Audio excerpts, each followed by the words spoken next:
Well, after making that last video, swear to God, my dad, the concrete guys had to come, or the city of Alvin had to come and tear up our driveway because there was a sinkhole in it.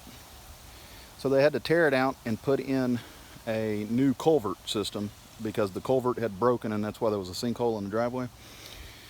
So after I made that last video, my dad asked me to go get these concrete blocks, these cinder blocks.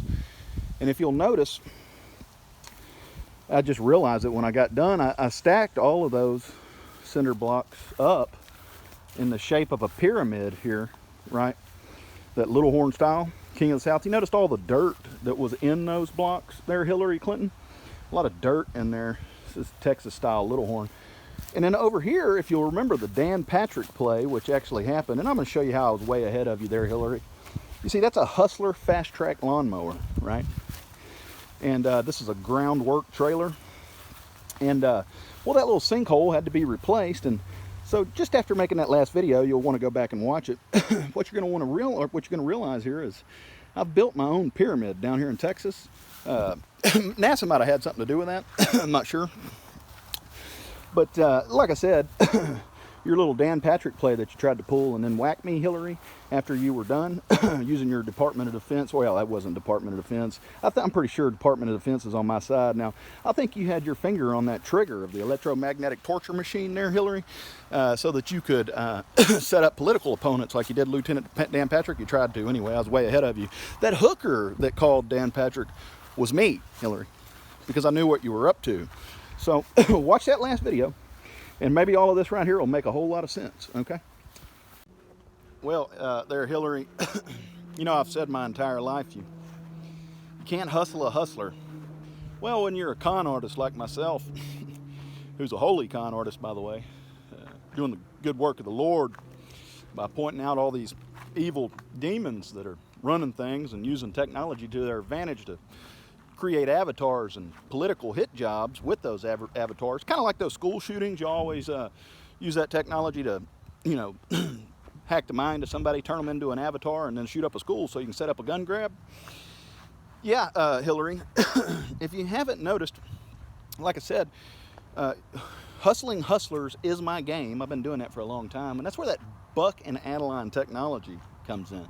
See, that technology that y'all use to try to turn me into an avatar for a political hit job, and your pay-to-play scheme, quotation marks, pay-to-play, that's what that really means. It's kind of like the Mexican dreamers. Yeah, those are the Minority Report cogs that you're using in this system so that you can attach yourselves to them and use them for political warfare and forecasting future events in the political realm there, the geopolitical realm.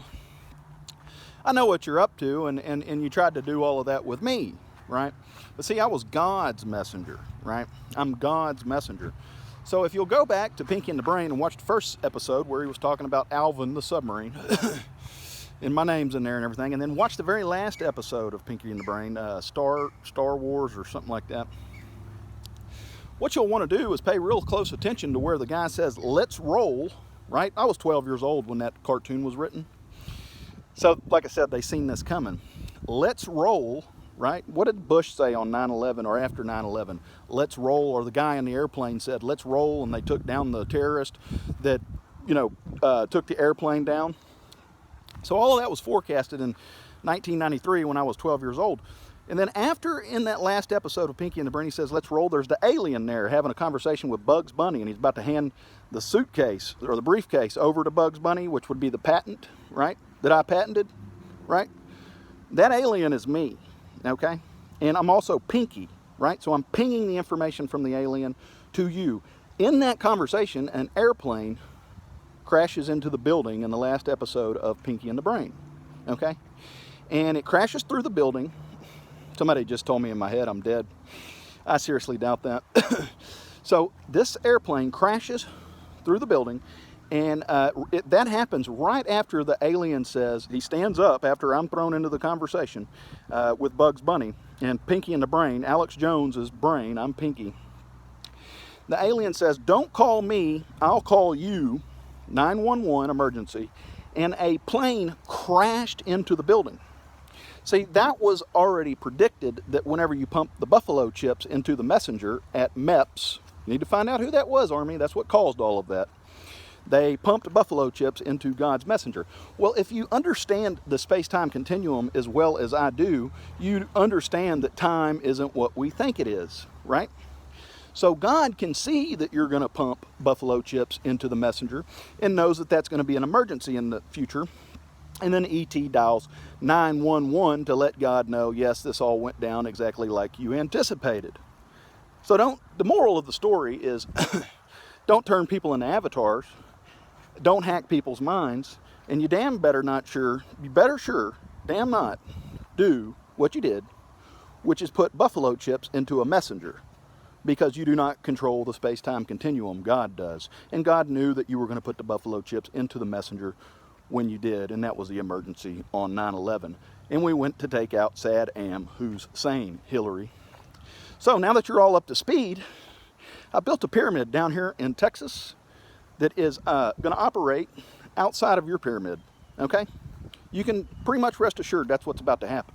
And there is going to be a class action lawsuit, and you're going to be sued, all of you, that was involved in the Targeted Individuals program where you were using electromagnetic technology to purge dissidents and undesirables, which would include 22 veterans a day that went and fought in pointless wars, okay? So they're murdering their own veterans using this technology. They're, say hello to my little friend, okay? Shazam! Well, golly.